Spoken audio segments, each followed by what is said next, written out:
he said, they just wanted to know, were you carrying a purse? And then he's like, oh, yesterday? Did you have a purse on? Yes, I was doing the announcements in the 8:30 service. He's like, they just were curious as to if you had a purse. And I was like, I did have a purse because the last time, so I go in, I make the announcements, and then I have to leave because I'm with Kid Rally, so I can't stay the whole service. And the last time I left my keys, my phone, and my purse on the front row of the church and needed all of it, and it was in the service. And so I couldn't just walk to the front and get it. So yes, I always make some sort of a mistake when I do the announcements, to the point where now when I'm getting up on the stage, people are starting to kind of giggle because they're like, what will she not know? Will she not know the website of our entire whole church organization? Will she not know where to find a contact card? And this time I couldn't even remember what the bench is called in church. It's a pew. So, well, we're excited to have you guys here. I think Justin's finally got it all. Well, it's been a while since we've done this. It's been a hot minute. How many weeks have we been off? At least a month. Oh, wow. Has it been a month? It was VBS. When was VBS? Remember, it was Friday of VBS, and you like drug in these exhausted volunteers. Who did and it was like, hey, you've worked for me all week, did a great job, high energy all week with the children. Now, please give me one more. So welcome to the couch. One more shot of energy on a podcast. They did great. And they did were really do great. fun. But that was the last time we were together, was VBS. So we're a lot fresher. We've been on vacations separately with our own families. Yes. And now we're back with with friends to visit with. Great friends. So today, I'm hoping everything works. I know. Have you pushed the record? I feel like that's just the big part of it. Everything is recording, so I've at least done that much. Hello, and welcome to the Almost Amazing podcast from the CityRise Network.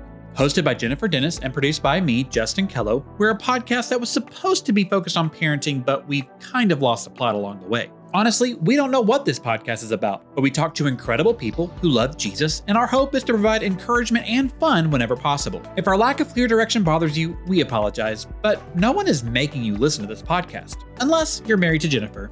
Andy, thanks for listening. Hey, everybody, and welcome to the Almost Amazing podcast. We're excited that you're here today. Thank you for joining us. We hope you have a wonderful time.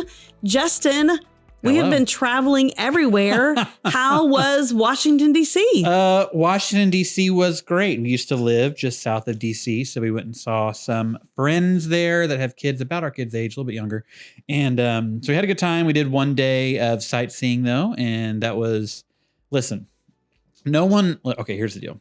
I need to start over with what my biggest mistake is in the past month. The biggest mistake that I've made in the past month is I bought a Nintendo Switch for my family. Oh, I think I heard that you, I think on the show you said you were doing that to. Yes. So I've been stringing it along for about 2 months as a motivation for my children to listen to me. And I'd say like, well, you're not really listening. You're not really convincing me that you should get that Switch. Like it was just this thing. And then that worked for a while. And then it started to wane because they were like, when is this Switch coming? We don't think this really exists. We need a time frame because we don't believe you. We think this is a joke. We don't believe it. So on our DC trip, we saw family, but one day, our friends, but one day we did do a tour or kind of just walking around seeing some stuff. And my son was just the definition of lollygagging, like he wasn't tired. He just was like, I refuse to keep up with you. I am going to be half a block behind you. And we weren't even walking that fast. And I was losing my mind. And this is like 1 hour into the sightseeing day. Just like, listen, if you stay in front of me the rest of this day, I'll buy a Switch. So you put down the final. I said, if you can stay in front of me. So mom led the way. And I said, if you can stay, I'm going to bring up the rear. But if you fall behind me, you lose the Switch. And he's like, let me tell you, that kid ran for 8 hours, like the whole day, did not stop keeping up. He was exceptionally motivated. And I tried to make it hard because I didn't really want to follow through with it, but he did not fail. Him and his sister kept up. And so we get home, we buy this Switch, and nobody warned me. And I feel like I should talk to you first. Nobody warned me that I would be susceptible to being addicted to the Switch. Yes. I did not anticipate this. I did not know. I've never been a gamer.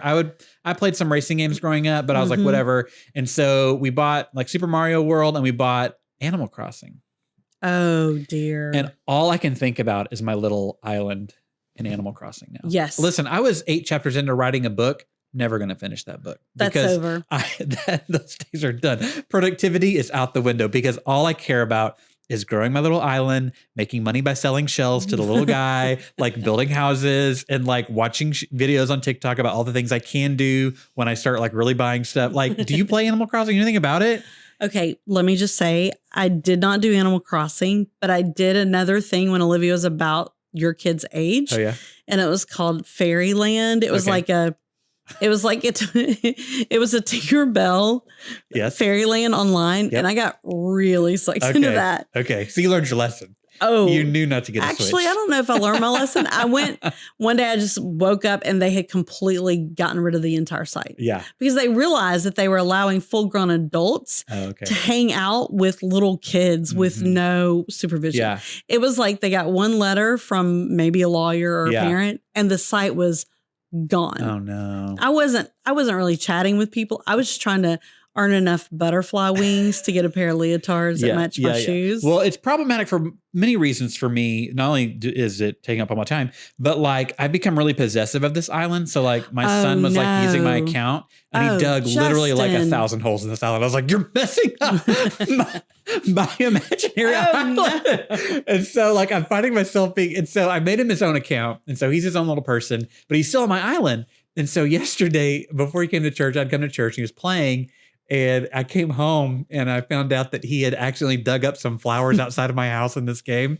And he put it in his hair and he couldn't figure out how to get it out. And he said, when he figured out that he did it, he didn't know how he did it. And he said, like my wife said, he was literally in tears about it. He's like, Daddy's going to be so mad at me because I dug up his flowers in this game. And I was like, okay, that's problematic. You've crossed over. That my son is like terrified of me responding negatively to how he behaves in this imaginary world. So he dug up imaginary flowers. Yeah, so I said, no, it's okay, son. It's really funny. It's fine. I could, but never again. Don't touch my flowers. It took a long time for them to grow. And they did cost money. They cost 400 bells, okay, that I had to pay. And he just threw them away and put him in his hair. I've got to go play this game. It's a great game. I got something to say to you, though, too. In the time since we've last met, I saw you quietly return to TikTok. Justin, how dare you call me out on this? How dare you? One day, we didn't even have a chat. Out of nowhere, I got a like from Jennifer Dennis. I was like, oh, Jennifer's back.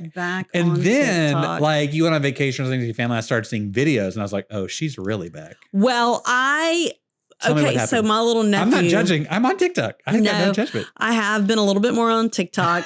So you re-downloaded it. There was a moment. It came back on somehow to mine. I didn't re-download it. There's no way. I don't know how it happened, but I started getting it again. Okay. I feel like those people that really went to a big program to get off of something and then they kind of relapse and they have to tell everybody. They fell off the wagon again. Right. So we went to Nashville to visit family, and my little, I guess, nephew, cousin, he loves to make these videos. So he took my phone and made. Okay. I mean, if I had not limited him, he would have posted 700 TikToks. Really? He just loved it. He kept, and what I would do is he would tape one. I'd be like, it needs to be a little bit better. It needs to be a little bit shorter. Yeah. You can post one of the 50 of whatever you're doing. Right. And so that's how that happened. But Andy and I, Olivia's been gone a lot with trips.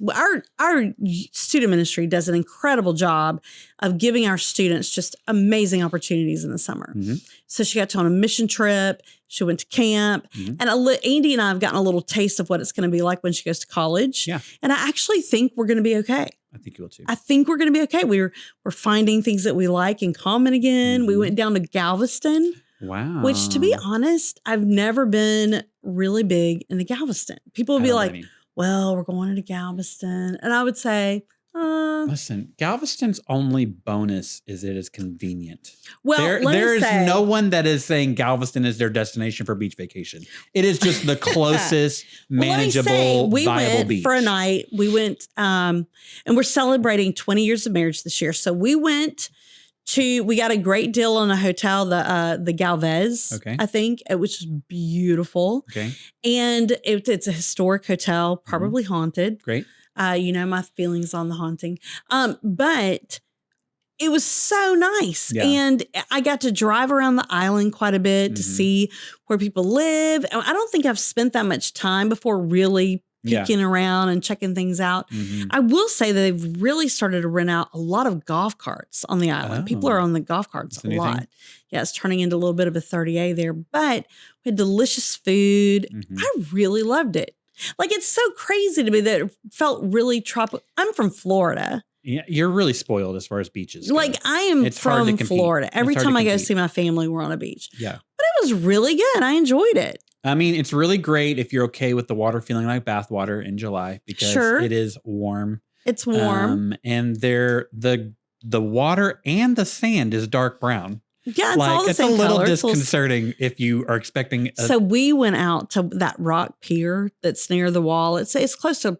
There's several of them, yeah. There's a Pleasure Pier rock pier. Okay. And it's just Andy and I, and the water's splashing. I'm like, maybe we could get like a little mermaid scene in here with the water. It'd be so really cute. Yeah. But this gentleman had left a bike parked, and he looked like, and he was laying on the rocks on his back, kind of sprawled out. Okay. Almost as if you would imagine. Like he didn't intend to be sprawled out. Like he no, passed like out, he had kind of fallen. Okay. And I was a little concerned, and the sun was going down, which made me a little bit more concerned. And all of a sudden, while we're down there, at first he was just laying, and I thought, oh, he's taking a little nap on the rocks. How nice is this?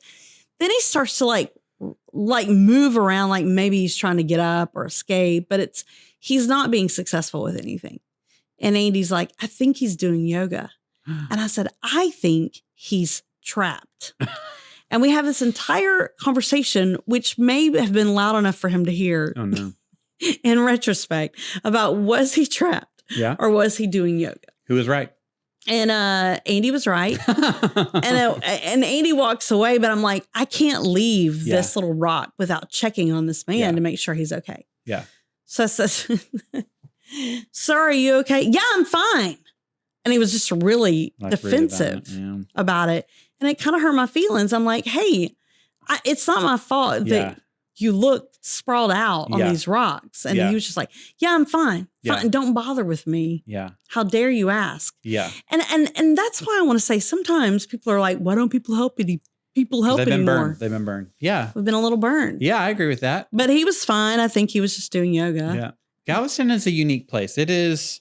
I didn't really have a lot of experience with it till I moved here. And even still, I don't want to go for the day. I need a place to spend the night. Here's my thing about the beach. I do not want to ride in a car wet and sandy. No. Once I am wet and sandy, I need immediate access to a place to clean myself off. I do not want to sit in a car. I don't. I do not want to go to a restaurant. Especially if I've been in the ocean. I want to go straight to a shower and I have be sensitive done. skin. And if there is anything, I don't know why, but if I've been in an ocean, I am like stinging. Yeah. Okay. All over. That's problematic. That's not. I cannot do it. There's and nothing if I'm in someone's that. car, I'm sandy, I'm stinging, I'm sunburned. Well, that and I'm done. I hate changing in a public bathroom as well. I need see access to a private bathroom where I am not hopping on one foot. You're not driving in a to the puddle beach. of suspicious water on like concrete in this public. Like, so my experience of the beach has to be, I need a place on the beach. Sure. I have to have the hotel on the beach or a house on the beach. One time we went, Kristen rented it was like 4 blocks away. I was like, no, that's not close enough. Like, you don't understand. If you are dragging me to the beach, we will pay extra for being on the beach. I'm not about to walk or waddle my way back to the room with sand everywhere, with water everywhere. Well, I'm glad you've got some really strong, well-defined So if you're boundaries. on the beach is not bad, is all I'm saying. If you're on the beach. If you stay on the beach. Staying on the beach. If your hotel's on the beach, if your house is on the beach. You can walk right into a shower. That's how I want to experience it. That's your beach. Otherwise, I will not. And the other thing I hate about the beach is there's no shade. So I struggle with that. Oh, there's no shade. I don't mind being outside if there's like trees. BYOS. You have to bring your own shade. So that's my thing with my wife. It's like, if you drag me to the beach, these are my stipulations. And I have to be close to a private bathroom. Like, well, there you go. Within walking distance. That's how I enjoy the beach. Well, now we know how to get Justin to the beach. It's simple. I don't think it's unreasonable. I think it's completely reasonable. Hey, but speaking of reasonable, we've got some great guests today. Gosh, you really tried. And they are reasonable people. I don't know if that's a great transition. Okay, speaking of the beach. Speaking of vacationing with your family. Here's someone that's about to have a family. Speaking of taking time to, I don't know. Speaking of checking in with people that you think they might be doing yoga. Speaking with some people who may be trying yoga, we've got a wonderful couple today. Have some people to talk to, and I didn't even move out of the way so they can sit down. Yeah. All right, let's make that happen. You're gonna definitely cut half of that. I don't know. It depends on how much time I have. All right. But. Well, I'm excited today. We have a wonderful guest on the show. Welcome, Lauren. Welcome, Lauren and Andrew Jefferson. Do you know their names? Yes. They're both like, yeah, maybe. Prove it. Lauren and Andrew Jefferson. There you go. They have been, actually, did you know that I knew Lauren and Andrew before they were even dating? What did I just call them? Yeah, Lauren and I knew them before they were before they were Lauren and Andrew. You knew them as Lauren. I knew them when in their single life. Yeah. I don't know if you guys remember this, but you guys were in a singles group at CP. Yep, in our college ministry. You guys were in a small group together, and they were on this quest one summer to find the best coffee. They would go to coffee shops all summer and then rate them. On the taste of the coffee. What else would it? It was like the overall environment, the culture, coffee, any type of food. And so that's actually the summer we started dating, we went to, I think it was like 13 or 15 different coffee shops. So we went to a couple with them and they took it pretty seriously. And I remember thinking, and I don't even know if I said this to Andy and he would never remember, Andrew needs to ask that girl out. He needs to ask her out. This is a good season for this. Well, I'm still a little bit bitter about it because Lauren was one of my youth workers at Cross Point before she got together with Andrew over here at Westview, and they decided to go to church together, which was weird to me. Which is right. It messes everything up. I know. So I lost a great youth worker, but y'all got a great girl over here at this campus. Yes. So it worked out. Well, welcome, you guys. How are you doing today? We're doing well. We're excited. It's a big week for us. It's a big week. Yes, let's talk about this.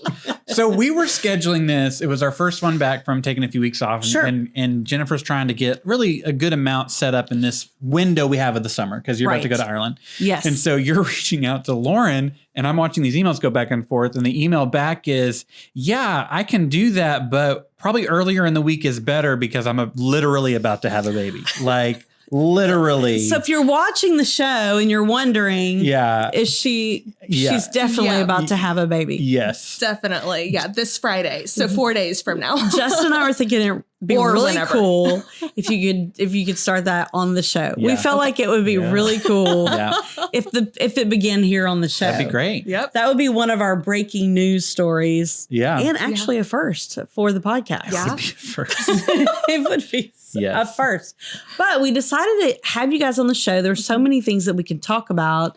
One being that once you guys were married, I knew that you were excited about the idea of starting your own business, and you have done that. Tell us about your business. Yeah, so I started Focus Copy about 4 years ago, so August of 2019, and it was totally a God thing because at that point, like we had always known I wanted to start a business, but we didn't know what. And the Lord, a couple months before I started, was like, hey, you need to quit your job with zero plan in the horizon at all. And I'm like, okay, God, like, Andrew, I need to quit. And so I told him that every single day for 2 months. And he thought it was kind of crazy. And we started this business 4 years ago almost, and now we're here. So what is the business? Yeah. I mean, and I've worked with you before, so I kind of know, but for the people who are like, what is it? What are you doing? Yeah. So Focus Copy is a copywriting and content writing firm. So basically we take the most time consuming marketing and sales task, which is the writing. And it's usually the one thing nobody likes to do. And we take it off their plate. And so we write for almost every single industry at this point. And we really work with female entrepreneurs as well as marketing agencies. And so we're kind of all over the place, but our core product is writing. Yeah. Let me say this. We did do some work with her. And even today I was seeing that link to somebody who's working on our new website. I was like, hey, a few years ago, we hired a great woman that really knows what she's doing. Use this. And so we're kind of working on a new website, working with the company, but I was like, we already have someone that did a lot of work on the copy side of it. So here's some stuff, please take it. And so they're really excited about that. But I will say it was just if anybody out there has a business and they're like, I don't understand what needs to be happening online. Like, what would you say to them is the value of hiring someone like you or somebody else? I mean, the biggest thing is each company is incredibly unique. And even if there's, say, for example, health and wellness coaches, there's a million of them out there. But what makes you unique? And it's your voice, it's your story. And so we have a unique process that gathers that voice, gathers that story so that we can communicate it effectively to where you're resonating with the customers that you actually want to work with. Yeah. What I love about that is when we worked with her, so it helps us with social media as well. She was like, hey, who are you trying to reach? And we're like, oh, everybody. She's like, I know you're trying to reach everybody, but like, who represents your community? We need to make up this person that kind of represents your community. And so we kind of landed on 3 different profiles that people were trying to reach. And she, told us, like, this is the way you need to talk to this type of person. And so in our social media, it helps us kind of hone in like what words we use, what words we don't use, how casual we are, how professional we are. We had a lot of conversations of like, do you use memes? Do you use GIFs? Like really detailed stuff that I don't think we were thinking through. And I would say anybody that's looking to grow their business or brand, like they're probably not thinking about that. Yeah. Do you do college essays? No, that's out of your, I feel like that might be a little past what you might be doing. Yeah, a little, but I mean, some of our clients, we have so much research that it's basically writing a college essay, but no. Just asking for a friend. Yeah. So Andrew, you've been involved in the ministry here for a long time. Everything AV, production side of things.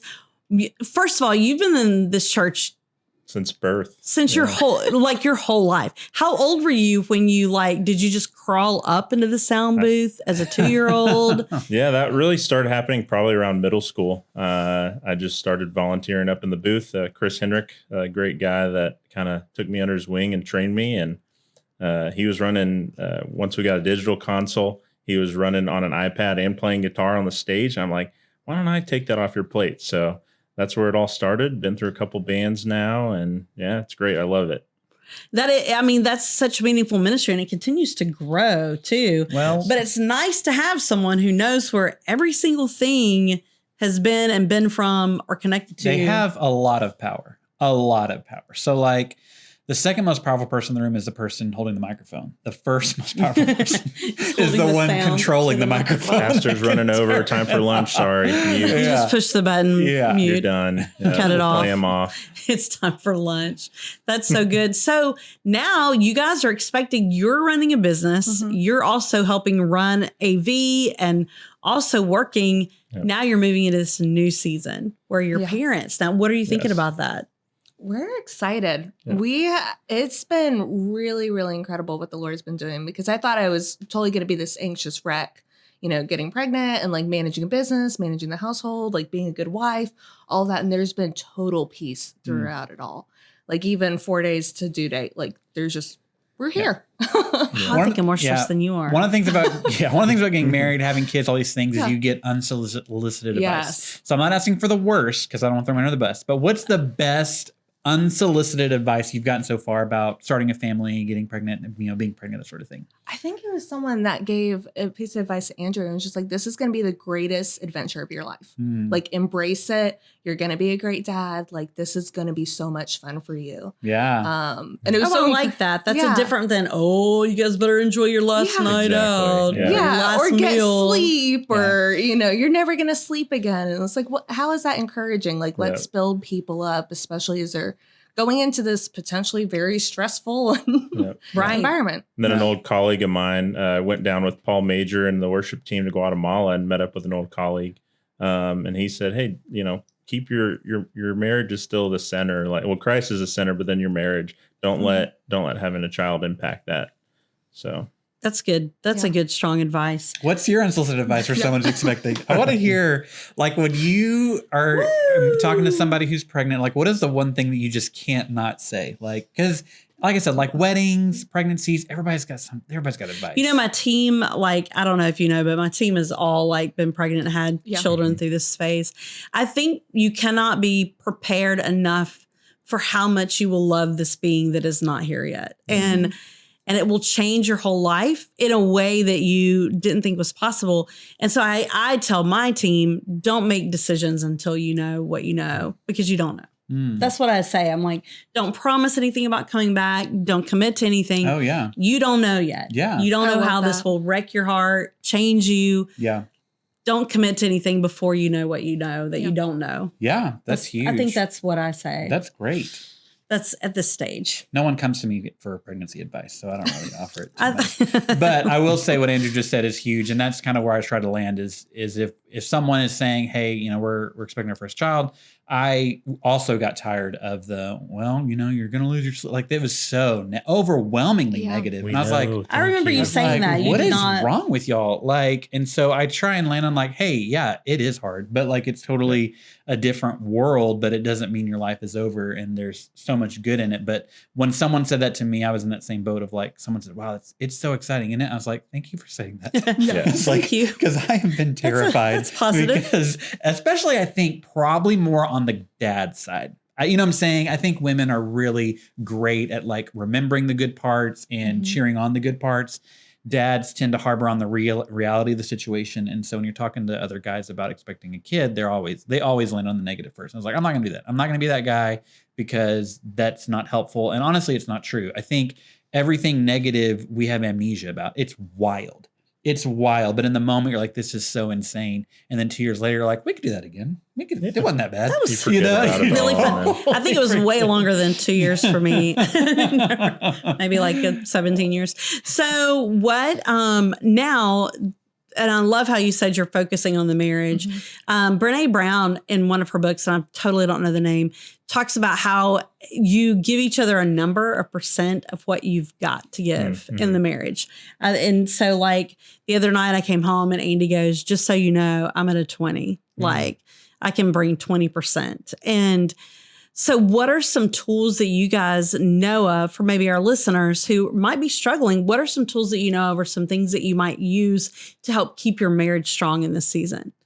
You're just like, we got a basket at Target for our cleaning supplies, so that has saved you don't our have to entire hunt marriage where this the week. spray bottle's at, Yeah. That may be the most practical thing. We got a basket. We're like, why for didn't we do supplies? this a long time ago? Yeah. Yeah. But I think like overall, it's just communication and like knowing that, hey, there's going to be push and pull, or being able to call each other out and like step into different zones. Like we had a conversation a couple of months ago where something was going on in the business and was really stressing me out and like way more than it should. And Andrew was like, I'm stepping out of husband role. I'm stepping into business role.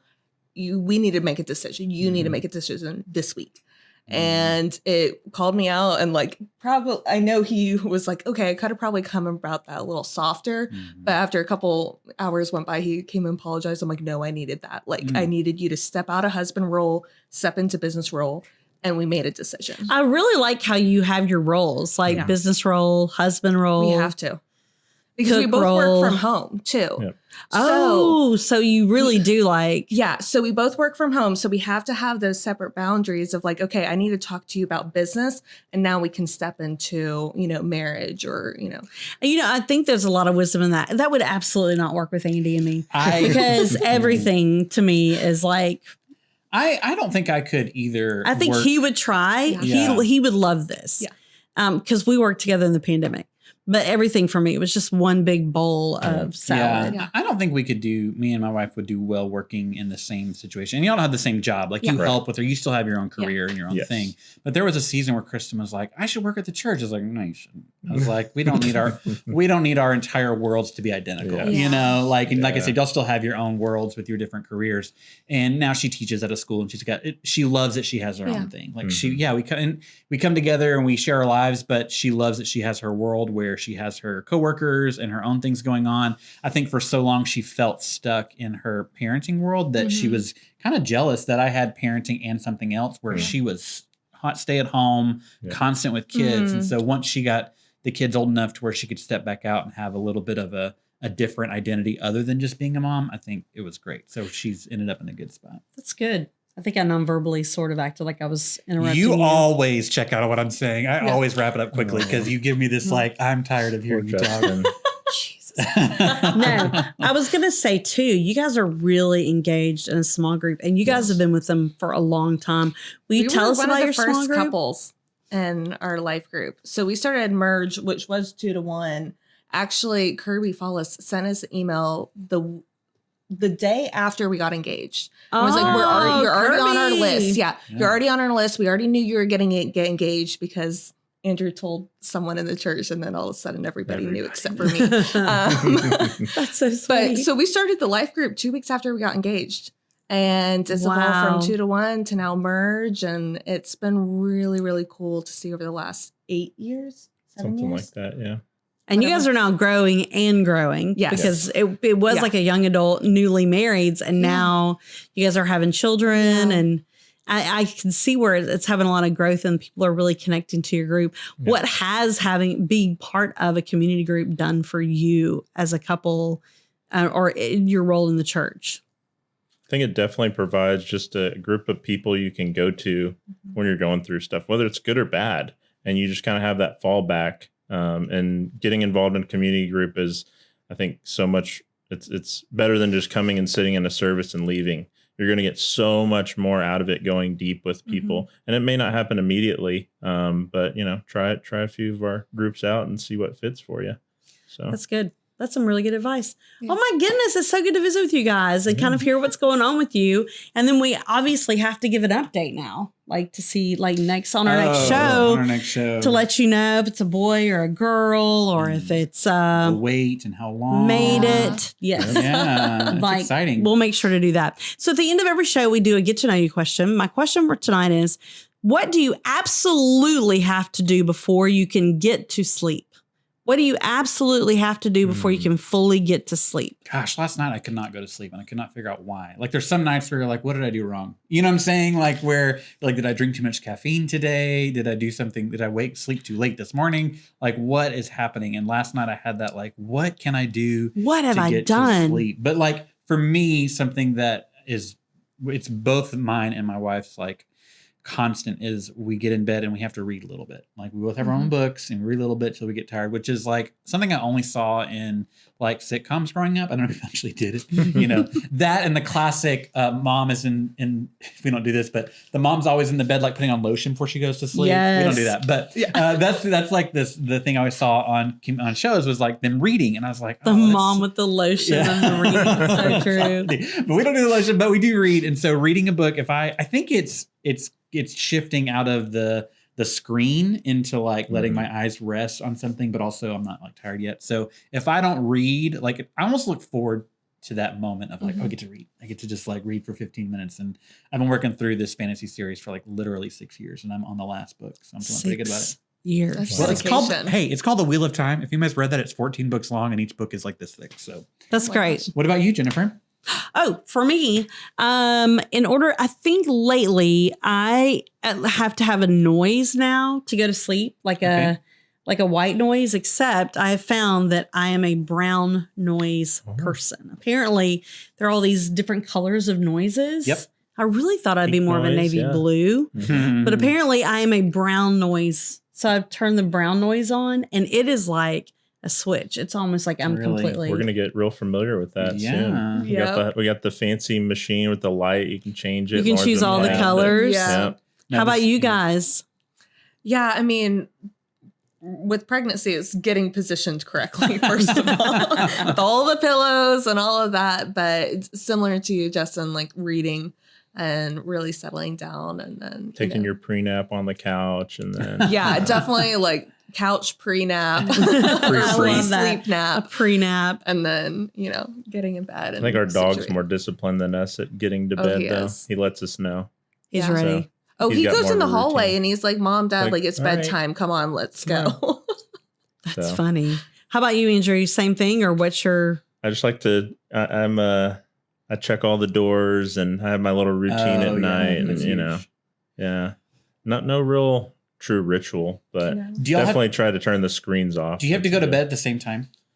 We usually do, but oftentimes it's me first. Yeah. So I'm not. I kind of like to stay up a little bit. I'm a night owl. Yeah. So. You're a gamer, aren't you? A gamer? I am, but I don't play as much anymore. Yeah. So, but I might, late night feedings and stuff. Yeah. When we first got married, my wife would just be so tired, and I'm watching this channel. I was like, just go to bed. She's like, I can't. we got to go to bed. Oh yeah, we do that. Yeah. And I was like, okay, that's kind of where the reading came from. Because I was like, well, I'm not tired yet, so I'm going to do something. And so she always goes to sleep before I do. Actually, when we're in the bed. Mm-hmm. But once she's in, we go to the bed at the same time.